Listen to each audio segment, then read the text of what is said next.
শৈশবের পর থেকে যখন কিশোর বয়স আসে, সেই কিশোর বয়সের পরে আমাদের ভেতরে একটি আদর্শ বা লক্ষ্যের জন্ম হয়। আর সেই লক্ষ্য বা আদর্শের সঙ্গে জড়িয়ে থাকে সাকসেস পাওয়ার একটা তীব্র আকাঙ্ক্ষা। আর এই success specially financial success.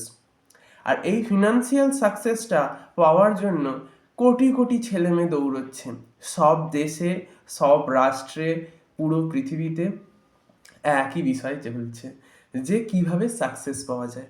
Survival of the fittest, বেঁচে থাকার জন্য এই যে লড়াই, শুধু মানুষের জন্য নয়, পশু পাখি প্রাণী প্রত্যেকের জন্য। অর্থাৎ মানুষ আর পশু পাখি প্রাণীদের মধ্যে এই লড়াইয়ে কোনো ভেদ নেই। মানুষও সকাল থেকে রাত্রি পর্যন্ত পয়সা চিন্তা করছে, কেন না পয়সাটা পাওয়ার পর সে তার নিজের অন্ন, বস্ত্র, বাসস্থান ইত্যাদি যোগাবে। আর অন্যদিকে পশু পাখিরাও চিন্তা করছে যে সারাদিনে একটা শিকার হয়ে গেলেই যথেষ্ট, কোথাও না কোথাও আমার পেটটা চলে যাবে। সুতরাং এক্ষেত্র থেকে এই অন্ন, বস্ত্র, বাসস্থানের চিন্তা করা মনুষ্য, আর অন্যদিকে সামান্য শিকারের চিন্তা করা এই পশু, দুইয়ের মধ্যে কোনো পার্থক্য নেই। পার্থক্য একটা জায়গাতেই, মনুষ্যের বুদ্ধির লেভেলটা একটু বেশি আর অন্যান্য প্রাণীগণের বুদ্ধির লেভেলটা একটু কম, যার জন্য মানুষ নিজের অন্ন, বস্ত্র, বাসস্থানে জোগাড় করতে পেরেছে, অর্থাৎ নিজের বুদ্ধিকে কাজে লাগিয়ে নিজের স্বার্থকে কায়েম করতে পেরেছে। পশু পাখি প্রাণীগুলো মানুষের থেকে একটু কম খাতারনাক, তার কারণ তার কাছে বুদ্ধিটা মানুষের থেকে একটু কম আছে। বুদ্ধিমান মানুষরা বেশি খাতারনাক হয়। হ্যাঁ, মানে বুদ্ধিমান যে কোনো জীবই বেশি খাতারনাক হয়ে থাকে, আর একটু কম বুদ্ধি সম্পন্ন জীব একটু কম খাতারনাক হয়। তো সুতরাং এইসব প্রাণীগুলো সেই জন্য কম খাতারনাক, সেই জন্য তারা নিজেদের হয়তো অতখানি অন্ন, বস্ত্র, বাসস্থান জোগাতে পারে না, কিন্তু কোনো জীবজগতের ক্ষতিও করছে না। এই মানুষ শুধুমাত্র নিজে বেঁচে থাকবে বলে কত পশু প্রাণী মারছে, কত জীবজগতের এই যে সিস্টেমকে নষ্ট করবার চেষ্টা করছে, কোথাও না কোথাও বহু প্রাণীর অনিষ্ট করছে, গাছ কাটছে, সভ্যতা ধ্বংস করছে, নিজের স্বার্থ কায়েম করবার জন্য নিজেদেরই মনুষ্যগণের ভেতরে যুদ্ধ লাগাচ্ছে। মানে নিজেরই যে মনুষ্য জাতি, সেই মনুষ্য জাতির ভেতরেই একে অপরের ভেতরে যুদ্ধ লাগাচ্ছে। সুতরাং যদি আপনারা দেখেন তো সেই প্রকৃতির শুরু থেকে এই যে উচ্চ ক্ষমতা সম্পন্ন জীব একটু নিম্ন ক্ষমতা সম্পন্ন জীবেদেরকে যে গ্রাস করবার যে প্রবণতাটা সেই সময় ছিল, সেই সিচুয়েশনসটা কিন্তু আজও আছে। মানে শক্তিশালী প্রাণী দুর্বল প্রাণীকে নয় দাসত্ব করাবে, আর নয়তো তাকে দিয়ে নিজের অন্ন পোষণ করাবে, বা তাকেই এক কথায় নিজের অন্ন বানাবে বা খাদ্য বানাবে। তো এই যে বিষয়গুলো কিন্তু আজও সমানে চলে আসছে, এর থেকে কিন্তু কোনো ভেদ আমরা লক্ষ্য করে দেখি না। সুতরাং আমরা মানুষ বলে যে প্রাণীগুলোকে বর্তমানে সম্বোধন করছি, আসলে তাদের ভেতরে মনুষ্যত্ব বলে কিছুই নেই।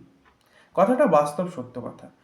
তো তাহলে আপনারা হয়তো এটা প্রশ্ন করতে পারেন, তাহলে কি তুমি এটা বলতে চাইছো যে কোথাও না কোথাও আমরা অন্ন, বস্ত্র, বাসস্থানের চিন্তা করব না, আর আমরা শুধুমাত্র পরের উপকারের কথা ভেবে যাব? না, আমি ঠিক সেই ধরনের কথা বলছি না।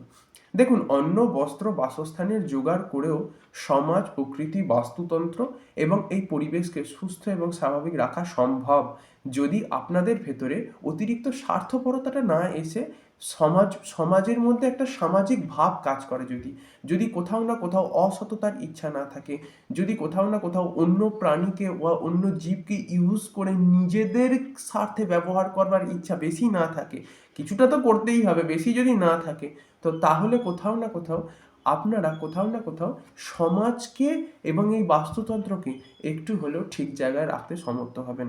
আজকে দিনে দিনে অক্সিজেনের মাত্রা যেভাবে কমছে, সমাজে যেভাবে অক্সিজেনের মাত্রা কমে আসছে, কিছু বছর বাদে আরও অক্সিজেনের মাত্রা কমবে।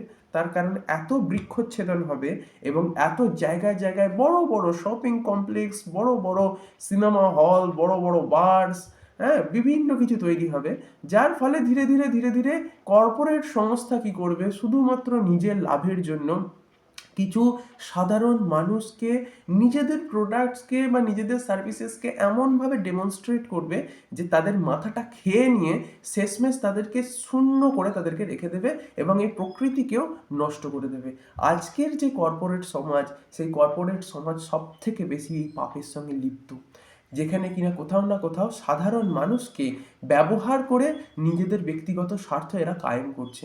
এরা আজকে এমন এমন প্রোডাক্টস বানাচ্ছে যে প্রোডাক্টসগুলোর মানুষের আদপেও কখনো জরুরি ছিল না, কিন্তু তার সত্ত্বেও তারা মার্কেটিং করে এবং মানুষকে বিভিন্নভাবে এটা ফিল করিয়েছে যে এই প্রোডাক্টটা তোমাদের জন্য খুব নেসেসারি, কিন্তু আদপও এতখানি নেসেসারি আমাদের জন্য সেই সকল প্রোডাক্টসগুলো হয়তো নয়। উদাহরণে বলে দিলাম এয়ার কন্ডিশনার। আজকের দিনে শহর বাজারে এয়ার কন্ডিশনার ছাড়া কি থাকা যায়? থাকাটা কি আদপেও সম্ভব? কিন্তু বহু ক্ষেত্রে গ্রামের দিকে এয়ার কন্ডিশনার ছাড়া তারা ভালো মতোই আছে। শহর বাজারের ঘরগুলোকে বানানোই হচ্ছে এমনভাবে যাতে সেখানে এয়ার কন্ডিশনার লাগানো যায়। সিস্টেমটাই এমনভাবে তৈরি করা হচ্ছে, এক প্রকার বদ্ধ সিস্টেম তৈরি করা হচ্ছে, যেখানে কিনা জল, বাতাস, বায়ু, বিভিন্ন কিছু সূর্যের আলো ফ্লো করবে এমনভাবে বাড়ি বা এমনভাবে বিল্ডিং বানানোর দরকার আছে, সেখানে এরা এতটাই বদ্ধভাবে বানাচ্ছে যে মানুষ আরও আরও রোগগ্রস্ত হচ্ছে, আরও নষ্ট হচ্ছে, বিনষ্ট হচ্ছে।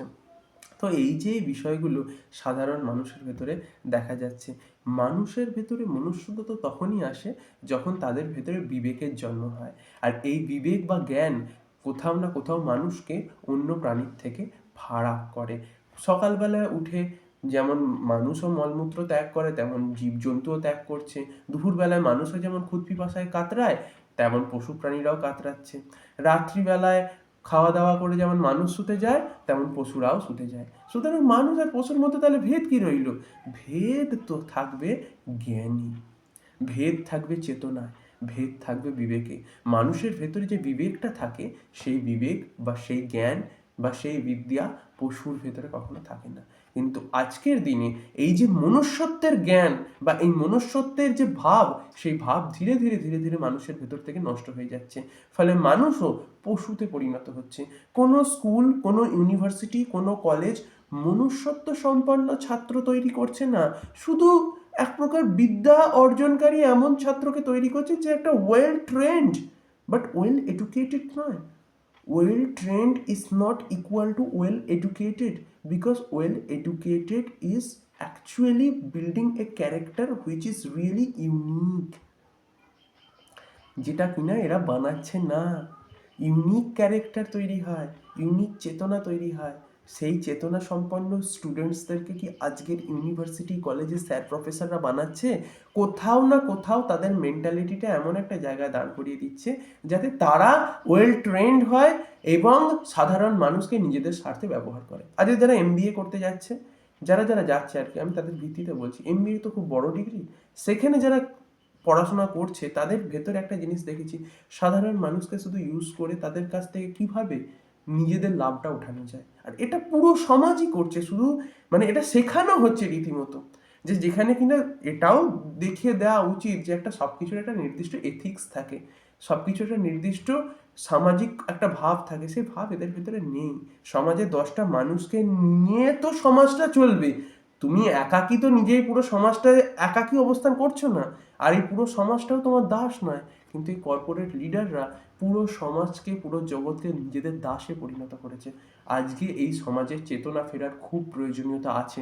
যদি চেতনা না ফেরে আর এই যে ট্রেন্ডিংয়ের জগৎ চলছে না, এটাই সমাজটাকে সব থেকে বেশি ক্ষতি করছে। একটা ট্রেন্ডিং চালিয়ে দিল কিছু একটা, সেই ট্রেন্ডিংয়ে বড় বড় হিরো হিরোইনদের নামিয়ে দিল, এবার তাদের ফলোয়াররা নেমে গেল, তাদের যত ধরনের ফ্যান ফলোয়ার আছে তারা নেমে গেল, পুরো সমাজ সেই ট্রেন্ডিংয়ের দ্বারা প্রভাবিত হচ্ছে। মানে কিভাবে মানুষের মাথা খাওয়া হচ্ছে। এই ট্রেন্ডিং, মার্কেট ট্রেন্ডিং থেকে যে মানুষ বেরিয়ে এসে বাস্তব সত্য এবং জীবনকে যে ব্যক্তি অবগত হয়েছে, সেই এই জগতের চরম সত্যতাকে বুঝতে পেরেছে এবং সেই ব্যক্তিকে কেউ ম্যানিপুলেট করতে পারে না। আর এরা বৌদ্ধিক স্তরে খুবই উচ্চ হয়, সেজন্য উচ্চ বৌদ্ধিক সম্পন্ন ব্যক্তি যাদের আত্মজ্ঞান আছে তারা মানুষকে ব্যবহার করে না, তারা বুদ্ধির দ্বারা নিজেকে উচ্চে তোলবার চেষ্টা করে। তারা কোথাও না কোথাও বিবেকের সাহায্যে নিজেকে উচ্চ স্থলে নিয়ে যাওয়ার প্রয়াস করে। আর এটাই একজন শিক্ষিত মানুষের লক্ষণ।